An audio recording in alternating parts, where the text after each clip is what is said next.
Este es el podcast Espigando. Estás a punto de escuchar palabra que transforma vidas y llena corazones. Tenemos ya de nuevo el podcast Espigando con Wendy Ardón y su servidor Gerson Méndez. Y en este episodio estaremos abordando de nuevo el libro Sangre y Fuego, escrito por precisamente Wendy Ardón.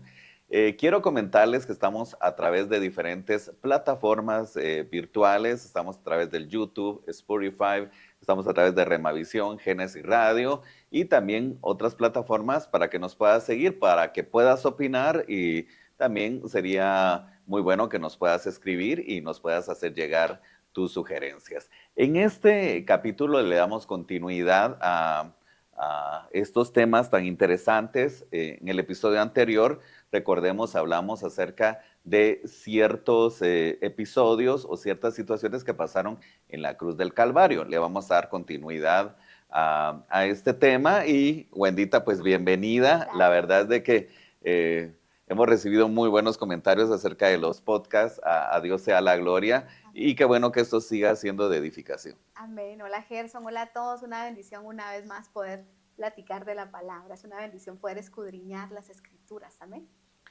Hablamos en el episodio anterior, recapitulando, acerca de ciertos acontecimientos en la cruz del Calvario. Amén. Hablamos acerca de escenarios que podemos ejemplificar, la forma en que también tuvieron su figura en el Antiguo Testamento. Hablamos acerca de la profecía, que Jesucristo se hizo maldito en la cruz del Calvario. También acerca de qué otro pasaje, si me recuerdas. Génesis 3:15. Génesis 3:15. Amén. Y dentro de la exploración del libro encontraba acerca de el título, La tierra sumida en tinieblas. Amén. Y dice acá, voy a permitirme leer lo que está en el encabezado de este título en Lucas 23, versículos 44 al 45, en la versión Reina Valera 1960. Cuando era como la hora sexta, hubo tinieblas sobre toda la tierra hasta la hora novena, y el sol se oscureció y el velo del templo se rasgó por la mitad. ¿Cómo podemos analizar este pasaje bíblico? Ok, bueno, aquí hablamos un poquito de cómo la tierra quedó sumida en tinieblas. Dice que era la hora sexta y la tierra se llenó de tinieblas, desde la hora sexta hasta la hora novena. Dice que la tierra quedó sumida en tinieblas, y luego dice Lucas que no era cualquier persona. Lucas era un doctor, Lucas era un hombre estudiado, es el escritor de Hechos. No está hablando, aparte de que si le ponemos lo espiritual, ¿verdad? El Espíritu Santo es el autor de la palabra. Y en la palabra nunca vamos a encontrar redundancias, ¿cierto? La palabra no redunda. Cuando la Biblia dice algo que parece una redundancia, es porque hay algo escondido ahí. Entonces dice, y la tierra quedó sumida en tinieblas desde la hora sexta hasta la hora novena, y el sol se oscureció, dice el pasaje. Pareciera una redundancia de la palabra. La tierra quedó sumida en tinieblas y el sol se oscureció. ¿Será que la Biblia redundó?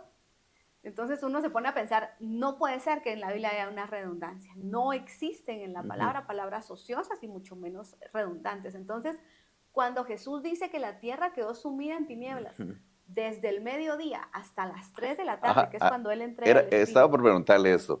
Entendamos la hora sexta. ¿Qué hora es actualmente, por ejemplo, adaptado a la actualidad? La hora sexta habla del mediodía. Es el mediodía. Hasta la hora novena, que son como las 3 de la tarde cuando Jesús entregó el Espíritu. O sea que se oscureció, por ejemplo, desde el mediodía hasta las 3 de la tarde. Exacto. Dice que la tierra quedó sumida en tinieblas desde el mediodía. De hecho, las versiones actuales ya dicen así, desde el mediodía hasta las 3 de la tarde. Pero Jesús dice, Lucas dice, la tierra quedó sumida en tinieblas y el sol se oscureció.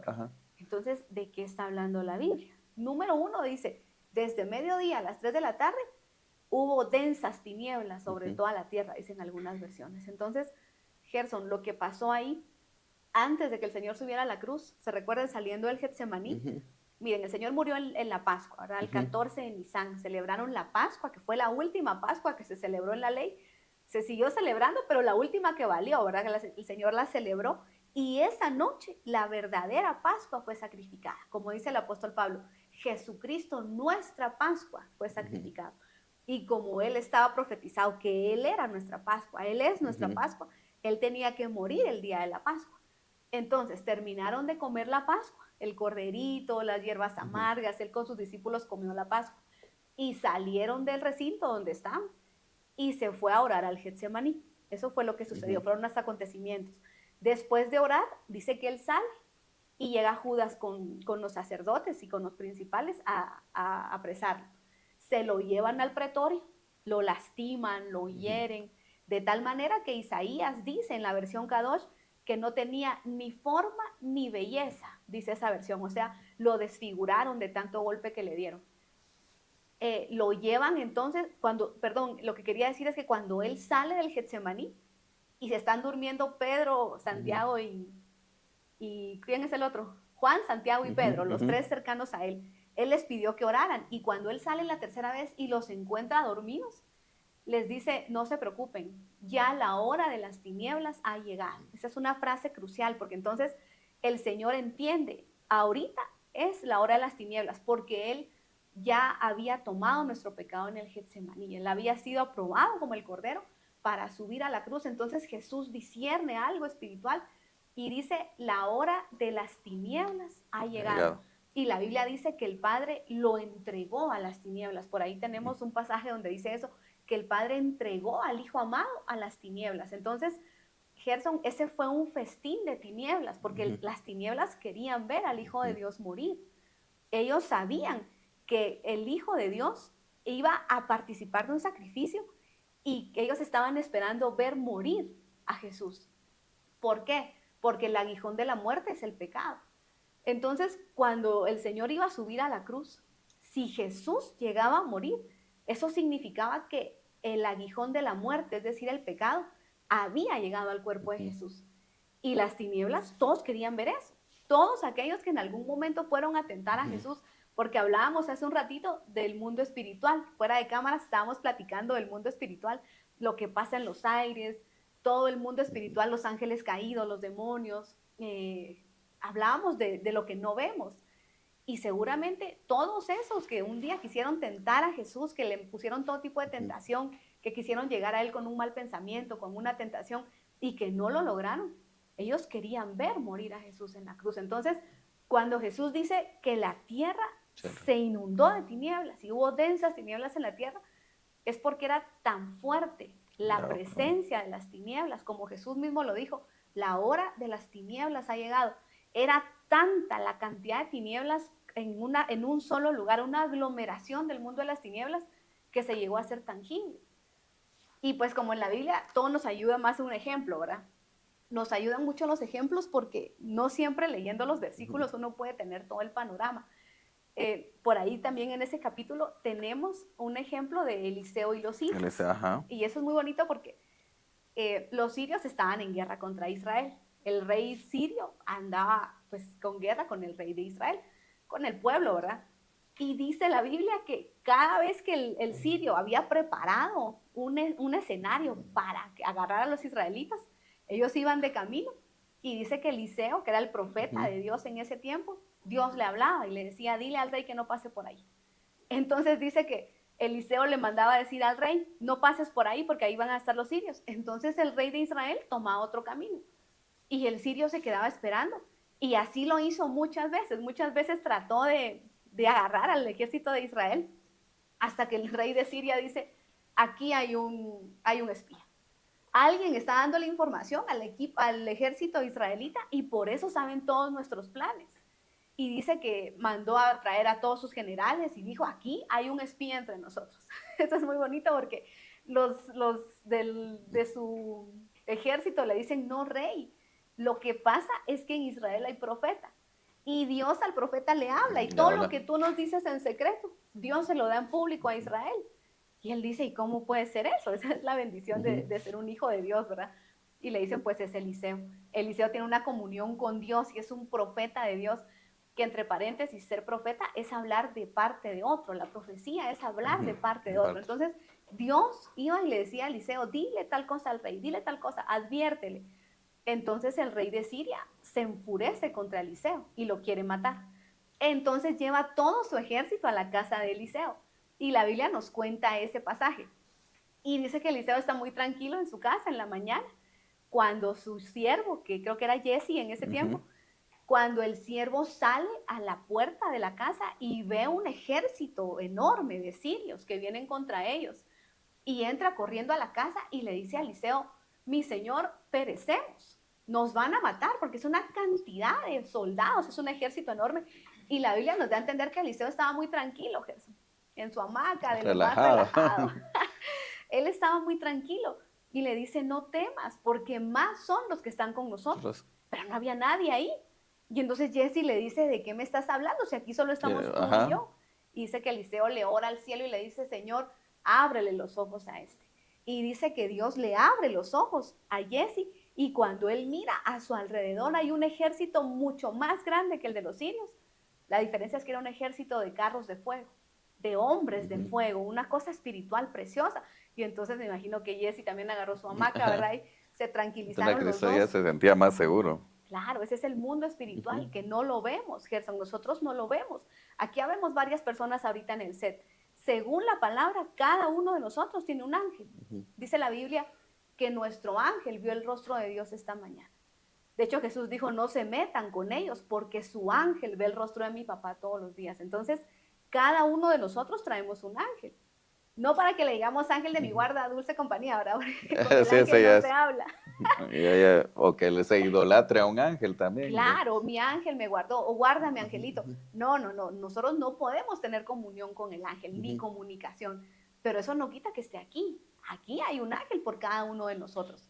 Pero si hay un ángel de Dios que ve el rostro de Dios cada mañana, seguramente hay ángeles caídos, seguramente hay demonios, espíritus inmundos que están tratando de estorbarnos, que de repente mucha gente cuenta testimonios, hablamos un poco del auxilio angélico, pero también hay demonios queriendo estorbar nuestras vidas, pero más poderoso es el que está con nosotros. El ángel de Jehová acampa a nuestro alrededor. Si Dios nos abriera los ojos, Gerson, al mundo espiritual, miraríamos algo mucho más grande de lo que realmente vemos. Ahorita vemos algunas personas, pero si nos abrieran el mundo espiritual, está la nube de testigos, está el Espíritu Santo, el Espíritu de Cristo, miraríamos cosas gloriosas, como también cosas un poco atemorizantes, ¿verdad? Pero el espíritu, el mundo espiritual es mucho más real. Y es que al fin así funciona el mundo espiritual, ¿verdad? Es invisible a los ojos naturales, pero se dan esas batallas espirituales.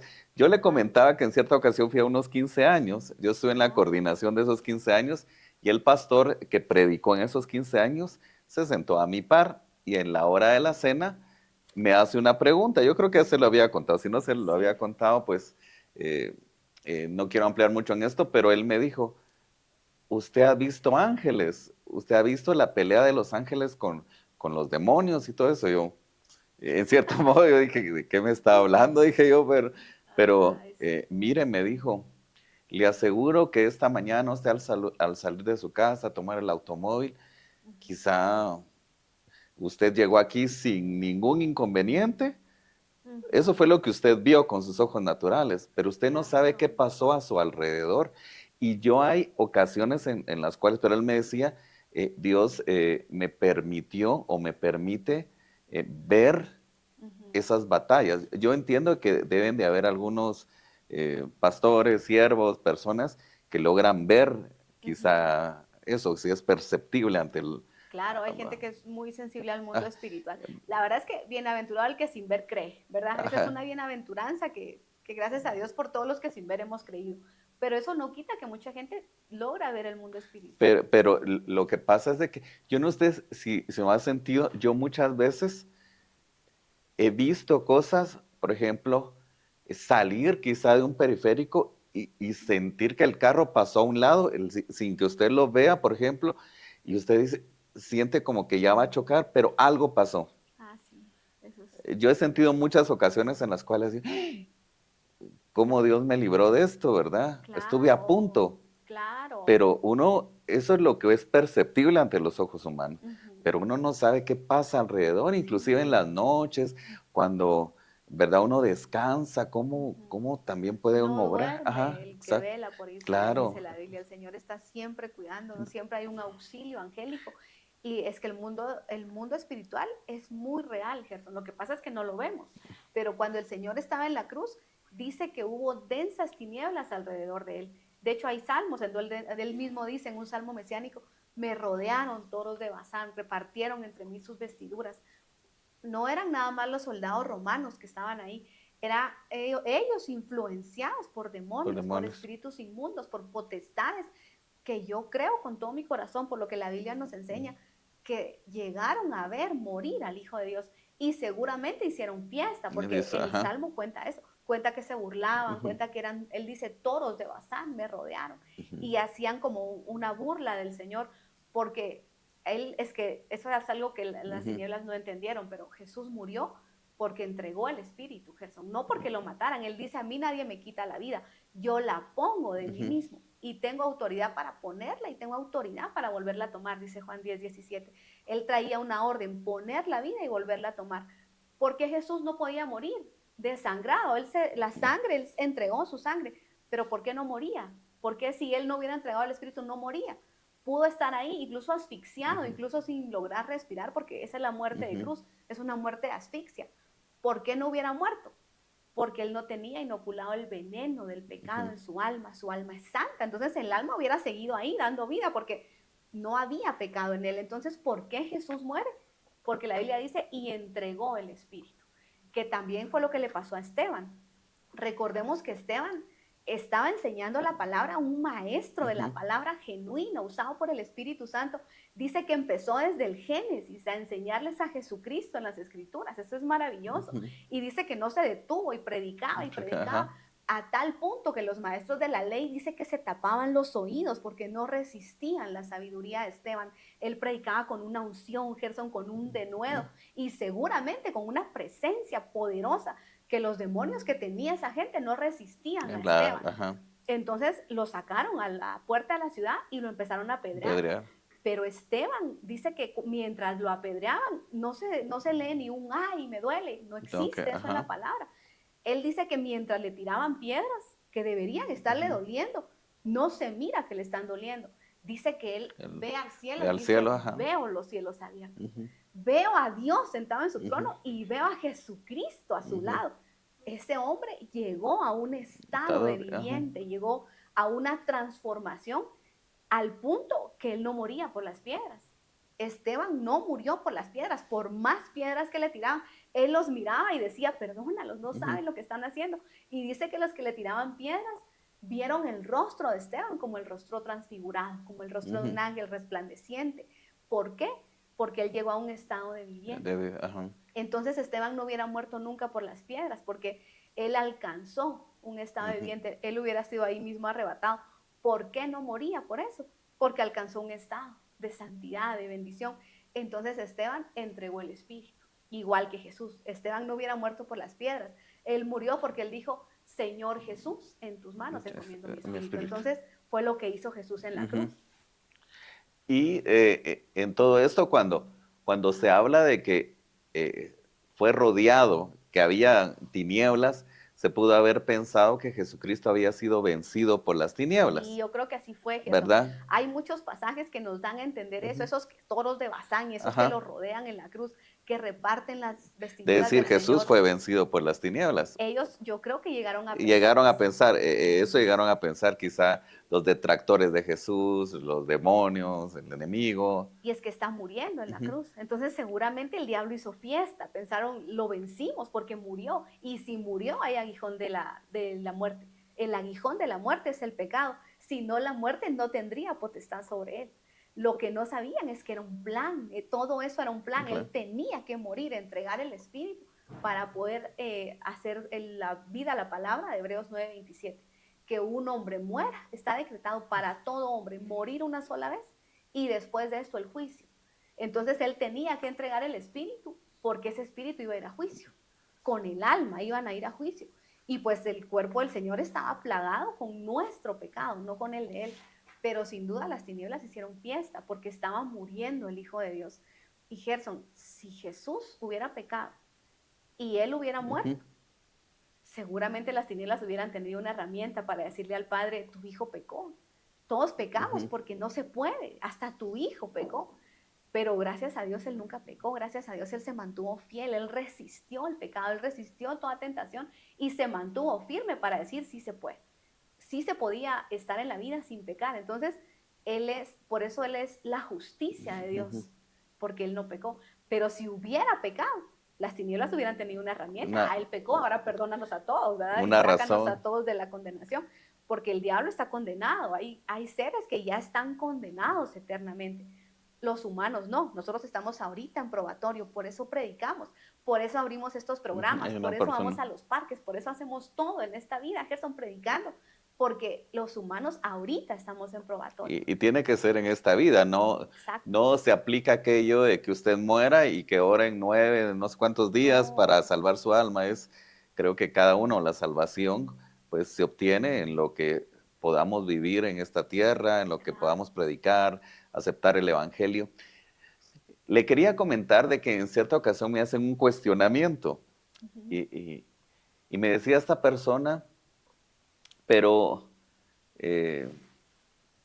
si el enemigo, porque a través de la muerte de Jesucristo en la cruz, el enemigo fue vencido, exhibido públicamente y todo, pero ¿quién tentó, por ejemplo, a Judas para poder entregar a Jesús? Entonces, ¿quién lo tentó? O sea, ¿quién obró en él para que lo entregara? Porque todo fue un proceso, ¿verdad? Claro. Fue entregado, después fue juzgado injustamente, fue crucificado. Pero ¿quién obró en Judas? El enemigo, el diablo. Sí, las tinieblas. Y es que tenemos que saber que no solo es el diablo, ¿verdad? Sino que las tinieblas, hay otras potestades, la maldad, sí, eso muerte. es todo. Ajá. Pero ¿por qué obró sabiendo de que a través de la muerte de Jesucristo, por qué no en resumidas cuentas, por qué no impidió la muerte de Jesucristo? Porque a través de la muerte él fue vencido. Yo pienso que, miren, la Biblia dice... O sea, la pregunta estaba como por decir, pero no podía ser, ¿por qué? No podía ser interrumpido el plan. No, el enemigo sabe que él no puede interrumpir un propósito, un plan, ¿no? Claro. Mire, primero el diablo, Satanás, Luzbel, es sabio. No podemos pensar que es tonto, porque la Biblia dice que era más sabio que Daniel. ¿Por qué lo obró a favor de que él muriera en la cruz, por ejemplo, algo así? Sí. Primero me gustaría resaltar eso, que él es sabio. Según la Biblia, es más sabio que el profeta Daniel. Y Daniel es un hombre muy sabio. Daniel fue asesor de 4 reyes distintos. Empezó con Nabucodonosor, fue su mano derecha, lo asesoró, murió y fue asesor del hijo, murió y del otro y murió, y luego cuando vino el reino, creo que de Persa, que era Darío, fue asesor de 4 reyes distintos, Gerson. Daniel es uno de los hombres más sabios que ha pisado la tierra, pero dice la Biblia que Luzbel es aún más sabio que Daniel. No es un ignorante, no es un tonto, pero lo que le digo ahorita del aguijón de la muerte es que las tinieblas tiraron, como hemos dicho, todo su arsenal sobre Jesús. Le tiraron toda tentación, le tiraron, y ellos sabían que si lo hacían caer, el plan de salvación se arruinaba. Entonces creo que la cruz era crucial, y ellos decían, si muere, pecó, porque si no, no hay aguijón de la muerte. Si él no hubiera pecado, no hubiera habido aguijón. Y yo creo que el diablo eso nunca lo entendió. Él creyó que cuando Jesús estaba en la cruz y murió, por eso hizo fiesta, por eso Jesús dijo, esta es la hora de las tinieblas, como quien dice, la fiesta de las tinieblas empieza ahorita. Y fue una hora que duró desde que él salió del Getsemaní y fue entregado por Judas, hasta que el Señor en el lago de fuego y azufre se hizo cenizas. Ahí creo que todavía estaban haciendo fiesta, hasta que se dieron cuenta que el alma de Jesús estaba lejos de consumirse, estaba siendo exaltada. Entonces, yo creo que las tinieblas no entendieron. O sea, que ellos no comprendieron. Más que obrar a favor de que él muriera, ellos no comprendieron y pensaron de que al morir Jesús en la cruz, esa era una victoria, se había hecho el maldito y que había recaído, era pecador. Claro, porque el aguijón de la muerte es el pecado. Si no hay aguijón, pensemos, así como la Biblia lo dice, como un piquete de abeja, ¿verdad? Si deja inoculado su avispa, su aguijón, ahí hay pecado. Entonces la muerte lo que hace es que escudriña. ¿Puedo ponerte la mano? Si pecaste, te puedo poner la mano. Entonces cuando las tinieblas vieron morir a Jesús, hicieron fiesta porque dijeron pecó, por eso murió, porque había aguijón de la muerte. Pero cuando se dieron cuenta en el lago de fuego y azufre, y eso lo vamos a ver con detalle, que en su alma no había aguijón. Hay una versión que a mí me encanta, creo que es la versión del oso. Dice que la muerte tenía sus garras sobre él. Sobre él. Porque es que vio el aguijón, el cuerpo estaba cargado de su aguijón, era nuestro pecado. Pero cuando llegó al alma, cuando el cuerpo se hizo cenizas y la muerte tenía las manos sobre él, según esa versión, no recuerdo si es la del oso, dice, y la muerte no pudo mantener sus garras sobre él, porque ahí no había aguijón, entonces lo repelió el alma del Señor y la muerte no pudo mantener las garras sobre Jesús. Entonces, ¿cómo lo podemos entender? Que el cuerpo de Jesús estaba cargado de pecado, de nuestro pecado. De nuestro pecado. Pero, pero el alma es santa. Es ok. que nosotros somos trinos, espíritu, alma y cuerpo. Y el enemigo pensó que al cargarse de pecado, al hacerse maldito en la cruz, estaba el aguijón del pecado. Es lo que nos da a entender el contexto. Ahora, si muere, tiene pecado. Lo que él no entendió es que él decidió entregar su vida. A él nadie le quitó la vida. Y fue algo que Jesús dijo, pero las tinieblas nunca entendieron eso. Que él dijo, yo tengo poder para poner mi vida y tengo poder para volverla a tomar. Entonces, él puso su vida y él se lo dijo, creo que fue a Pilatos cuando le dicen, yo tengo el poder de liberarte. Y le dicen, ningún poder tendrías tú si no te hubiera sido dado por mi Padre. ¿Por qué? Porque era el plan, él tenía que morir. Pensemos que no fue así, pensemos que las tinieblas entendieron el plan y sabían lo que estaba pasando. Porque yo le soy sincera, Gerson, yo no estudio mucho las tinieblas, no me interesa estudiar las tinieblas, no sé qué no pensó se le el hace diablo, promoción. No me importa qué pensó, pero pensemos que él pensó que ese sí era el plan del Señor. Es imposible que el diablo se meta para destruir un plan de Dios. Yo vi una vez un video cuando estábamos en la pandemia, un video de esos hechos por la IA, en donde había una pelea del supuesto Jesús contra el diablo, y estaban luchando, y por momentos el diablo vencía, y por momentos Jesús vencía. Yo dije, qué absurdo, que al final Jesús vence, y dice, él venció, y vence a su enemigo, dice, como que el diablo fuera enemigo de Dios. ¿Ustedes realmente creen eso? Que el diablo va a ser un enemigo de Dios. El diablo es un instrumento que Dios usa, como un sacabasuras, porque todavía tiene basura que sacar. Como por ejemplo Faraón. La Biblia dice, Faraón es un vaso de deshonra preparado de antemano para destrucción. Ahí es lo que estamos escribiendo ahorita, el libro de preexistencia. Todo eso que se vivió en una preexistencia donde ya hubo una elección. Por eso es que hay hijos del diablo y hay hijos de Dios. Pero hay un grupo que todavía no ha elegido. Jesús le dijo a aquellos fariseos, les dijo, ustedes son hijos de su padre, el diablo. Como que tuvieran espiritualmente, como que tuvieran una seña, los que somos hijos de Dios y los que son hijos del diablo. Y Jesús les dijo, ustedes no me entienden, porque dice que desesperado un fariseo le dijo, si tú eres Dios, ya dinos. Y Jesús le dice, ya se los dije, pero ustedes no me entienden, porque ustedes son hijos de su padre, el diablo. Y ese era un israelita de descendencia genuina. Y le dice, yo soy hijo de Abraham. Y le dice, no, tal vez físicamente naciste israelita, pero haciendo otros pasajes a la mano, no todo el que nace en Israel es israelita. Y le dice, tú eres hijo del diablo, de tu padre, el diablo. Entonces, hay gente que ya eligió y quien todavía no ha elegido, pero, por ejemplo, el diablo ya está condenado. Por ejemplo, la muerte. Dice que va a ser el último enemigo en ser entregado. Pero ya fue vencido. Jesús venció a la muerte en el lago de fuego y azufre. Ya fue vencido, pero es el postrer enemigo, el último, que va a ser tirado al lago de fuego y azufre. Bueno, impresionante todo lo que hemos visto acerca de eso.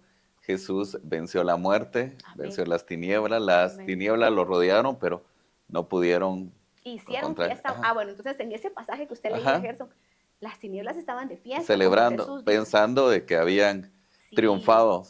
No, y ¿sabe qué? El Señor después de días y 3 noches, que ya vamos a entrar a eso, Él empezó a descender, pero las tinieblas estaban mofando de Jesús, estaban haciendo burla. Fue su tiempo de quebrantamiento. Hay un salmo que dice, me asaltaron en el día de mi quebranto. ¿Por qué? Porque dice la Biblia que Dios entregó a su Hijo a las tinieblas. Como que el Padre dijo, desháganlo, porque el cuerpo estaba lleno de pecado. Y eso es conmovedor, Gerson. Eso es una de esas cosas en la Biblia que uno no logra entender, nuestra mente no logra entender cómo el Padre entrega al amado, al agradable, al Hijo único, al unigénito, al único que le agradó. Se lo entrega a las tinieblas y les dice, háganlo pedazos, no solo pedazos, háganlo cenizas, porque era el sacrificio. Entonces el Padre entrega a Jesucristo porque nos amó a nosotros, porque para que nosotros fuéramos benditos hoy, el Hijo de Dios tendría que ser quebrantado y reducido hasta las cenizas. Y para ser reducido a las cenizas, de verdad, literalmente, como dice ese pasaje, fue entregado a potestad de las tinieblas y estuvo a merced de las tinieblas. Y vamos a ver en pasajes bíblicos cómo hicieron con él como quisieron, porque las tinieblas hicieron fiesta sobre el Hijo de Dios, hasta que la santidad de él fue revelada, porque seguramente hay un pasaje, un salmo que dice, ¿dónde está tu Padre ahora que le pides ayuda? ¿Dónde está tu Padre? No, se mofaron de Jesús. Lo vamos a ir viendo pasaje por pasaje. Él fue quebrantado por las tinieblas. Y creo que desde la cruz, esas densas tinieblas que lo rodeaban, era esa fiesta de tinieblas que había. Cuando él dice es hora de las tinieblas. Y luego dice, y el sol se oscureció, sí, que es un acontecimiento distinto. Sí fue como una especie de eclipse, ¿verdad? Yo recuerdo que vivimos en nuestra niñez un eclipse, ¿verdad? Que todo quedó completamente oscuro. En el año, ¿qué? 91, ¿no? Creo que sí, ¿verdad? Sí, el no sé si usted lo vivió, yo creo que sí, sí lo viví. Yo ya tenía, ¿qué? Como 8, sí, 9 más añitos. O menos, sí, o 11 creo yo por ahí. Ya estamos revelando nuestra edad, pero no sí, pero fue impresionante cómo se oscureció todo, sí, hasta hasta los gallos cantaban, se sintió un frito, un airecito como cuando anochece, sí, eso y fue yo me muy imagino que algo así sucedió. Sí, la tierra quedó, o sea, el sol se oscureció. ¿Y era usual que se oscureciera a la sexta hora, a la Era novena? A las 3 de la tarde. Ahí todavía o sea, no tenía por qué estar oscuro. Sucedió por todo esto, claro, ¿verdad? fue este acontecimiento. Uno de tantos. Luego vamos a ver que hubo un temblor, hubo resurrecciones. Todavía nos faltan 3, 4 acontecimientos, pero uno de ellos fue las tinieblas que rodearon al Señor y el sol que se oscureció. A las 3 de la tarde la tierra quedó completamente oscura, como de noche. Casi como un eclipse. Sí. ¿Sabe qué venía a mi mente, Wendy? Yo no sé si esto pues tenga una comparativa o no, pues sé que son pasajes bíblicos diferentes, pero cuando usted hablaba acerca de eso, que alguien pudo haber cuestionado por qué Dios entregó a su único hijo a las tinieblas y que hicieran con él lo que quisieran, pues hablando propiamente de lo que pasó. ¿Sabe qué venía a mi mente? Job.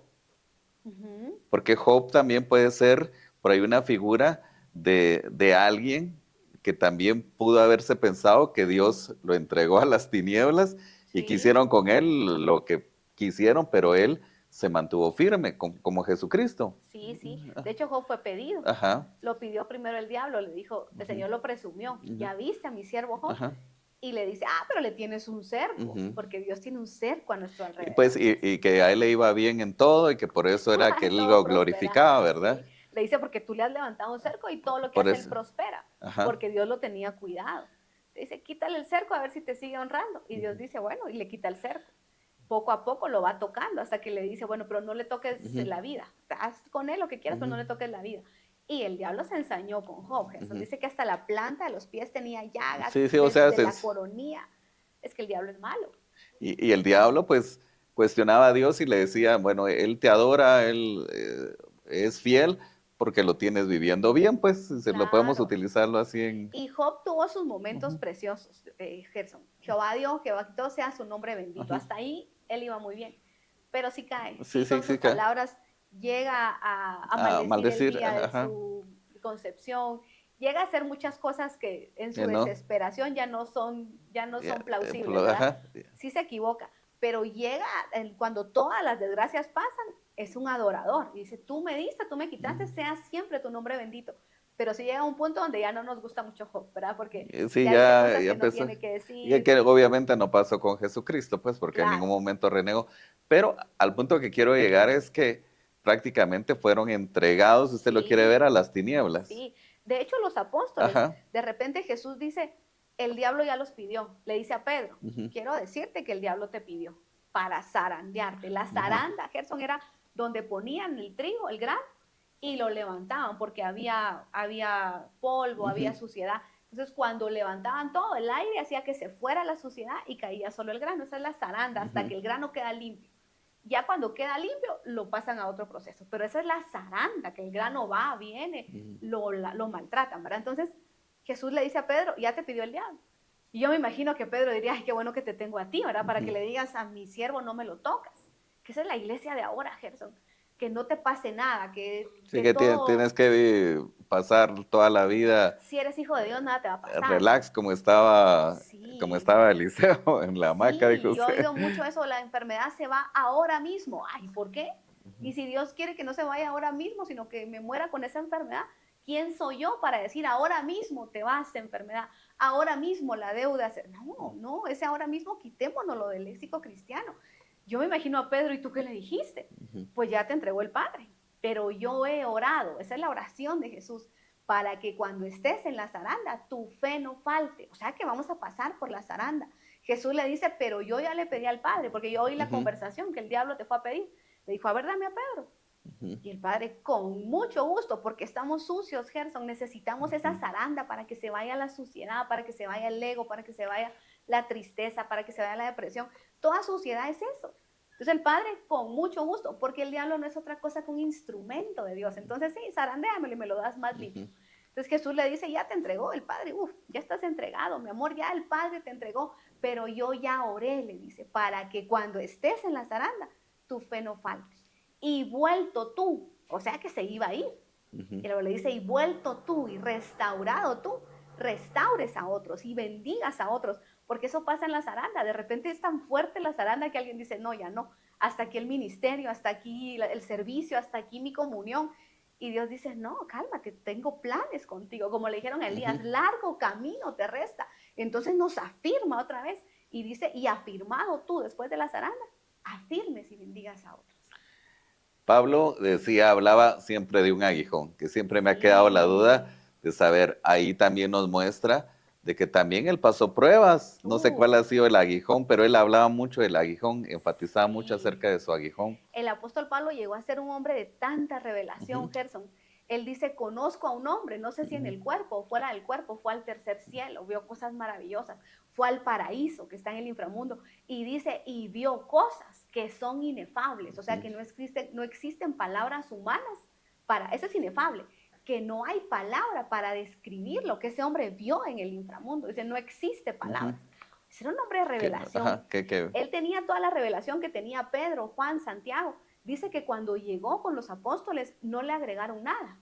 Le decían, pero tú no sabes de la preexistencia. Ah, sí, a mí el Señor ya me explicó eso, ya me explicó lo de Job y pero tú no sabes del arrebatamiento. Ah, ¿cómo no? Uy, Pablo, ¿cómo no? Explicaba y les daba hasta más, les daba profundidades. Y Pedro, no, pero te vamos a explicar la salvación de los hijos, los condenados. Eso ya me lo explicó el Señor. Y Y dice que toda la doctrina la tenía Pablo. Y dice la Biblia, y no le añadieron nada. ¿Y quién le enseñó a Pablo? Jesús. Jesús fue su maestro, pero ya no estaba en la tierra, ya pero había sí, o resucitado. sea, era lo que hablamos de la preexistencia, ¿no? No, el Señor dice que se le apareció Pero se camino le a apareció, Patmos. pero fue revelado, Sí, eh, a Pablo el Señor le enseñó toda la pero doctrina, ¿en qué momento? O sea, como apóstol. Acuérdese que los ajá, apóstoles de Jesucristo ven a Jesús, ajá. le escuchan a Jesús, le entienden la palabra, es el que trae el pan de lejos, el Pero en qué apóstol. momento fue instruido Pablo por Jesús? En sus momentos de intimidad, como los apóstoles de hoy. Ajá. Dice que a él Jesús le enseñó todo. Pedro no le enseñó nada. Juan no le enseñó nada. Ellos estuvieron 3 años y medio caminando con Jesús. Y Jesús les dio toda la doctrina, vivo, caminando en esta tierra, como hombre. Pero a Pablo le enseñó la doctrina ya resucitado. Hace algunos días, unos familiares un poco lejanos fueron a Grecia Ajá. y allí, pues, no sé, creo que encontraron algo de un libro por los viajes que realizó Pablo y lo Ajá. recordaban, imagínese usted en Grecia, recordaban a Pablo con ese viaje que hizo a Grecia, Qué ¿verdad? bonito. Cuando Pablo llega a Grecia, los griegos pues tenían Ajá. mucha sabiduría. Dice que tenían varios dioses y tenían un altar al Dios no conocido. Y dice que Pablo cuando ve todos los altares y ve el altar al Dios no conocido, todo predicador, ¿verdad? Ujú. Aprovecha y les dice, este Dios es el que yo les traigo, el que ustedes no conocen, el verdadero. Y les empieza a predicar cuando ve ese altar al Dios no conocido. Pablo le enseñó a los griegos. Y es que hay una ciudad de Grecia, olvido su nombre, pero que era conocido como, bueno, decía ahí la información, era conocida como Las Vegas de ese entonces, Las Vegas, Nevada. O sea, una ciudad de pecado, de lujurias, de excesos, imagínense. Y Pablo Sí. llegó hacia ahí. Yo recuerdo un pasaje que cuando el Señor estaba enseñando la palabra, dice que uno de los apóstoles se acerca y le dice, Señor, un grupo de griegos te busca. Y cuando Jesús oye eso, dice, mi hora ha llegado. Porque los gentiles, Gerson, estaban empezando a arder por Jesús. Yo bendigo a todos esos gentiles que en medio de la negación de Israel, del repudio que Israel tuvo a Jesús, habían gentiles ardiendo por Jesús. Y cuando un grupo de griegos viene a Jesús, Jesús se levanta y dice, mi hora ha llegado. Porque él fue enviado a la casa, a las ovejas de Israel, y hasta resucitar. Él le dice a sus discípulos, vayan por el mundo y prediquen el evangelio. Esa es nuestra bendición. Nosotros vamos por todo el mundo a predicar el evangelio. Pero fue un grupo de griegos el que alertó a Jesús, es tu momento. Porque ya Grecia, ya los gentiles saltaban por Jesús. Bueno, y dentro de todas esas facetas que hemos platicado acerca de la grandeza de la victoria de Jesucristo en la cruz del Calvario, su resurrección, todos estos aspectos que nos hablan de, si usted lo quiere ver, de situaciones que Jesús vivió en la cruz, pero todo tenía una explicación, un amor hacia nuestras vidas, venciendo a las tinieblas, estaba rodeado de tinieblas, las tinieblas haciendo fiesta por la muerte de Jesús, no sabiendo que se estaba cumpliendo, pues una profecía se estaba cumpliendo, una promesa de salvación para todos nosotros. Y se estaba pagando por nuestra salvación. Ya no hablamos del consumado es, vamos a hablar de eso en el próximo. Hay cosas todavía lindísimas. El consumado es una de las cosas más lindas que pasa en la cruz. El terremoto, los que vuelven a la vida. Hay muchas cosas todavía bonitas. Y es que cuando se habla de consumado, hasta se han utilizado en diferentes aspectos ahora. Bueno, ese consumado es como que algo terminó, como que algo finalizó. Y esto va en el siguiente podcast, porque usted me decía, el consumado no quiere decir que ahí terminó todo. No, hay que estudiar el griego, el original de esa palabra. Es lo que vamos a estudiar. Es que cuando usted escucha esto, y muchos han interpretado, pues, el consumado es, ahí se acabó, ahí terminó el sacrificio. No, y hay algo lindísimo escondido en ese, teleo es la palabra, teleo con tilde en la E, y es una maravilla eso. Pero se nos acabó el tiempo. Bueno, esto queda pendiente y nos queda la inquietud para escuchar el siguiente podcast. Agradecidos con su sintonía a través de las diferentes plataformas, aplicaciones, a través de Remavisión, a través de YouTube, Spotify, a través de Génesis Radio y los diferentes medios, pues que, ¿dónde se transmite este podcast? ¿Cómo podemos concluir, Wendy? Pues bendiciendo las vidas de todos, pidiéndoles que tomen la bendición del sacrificio de Jesús, libres de todo pecado, libres de toda acusación, porque el diablo es experto en acusar, pero Jesús es experto en justificar, y por su justicia somos justos, así que libres de toda condenación en el nombre de Jesús. Y también nos deja una enseñanza que por más grandes que sean las tinieblas o puedan haber llegado a tu vida, nada podrá impedir el plan que Dios tiene para tu vida, porque Jesús es luz y Él vence todas las tinieblas. Amén, así es. Bendiciones. Muchas gracias a ustedes.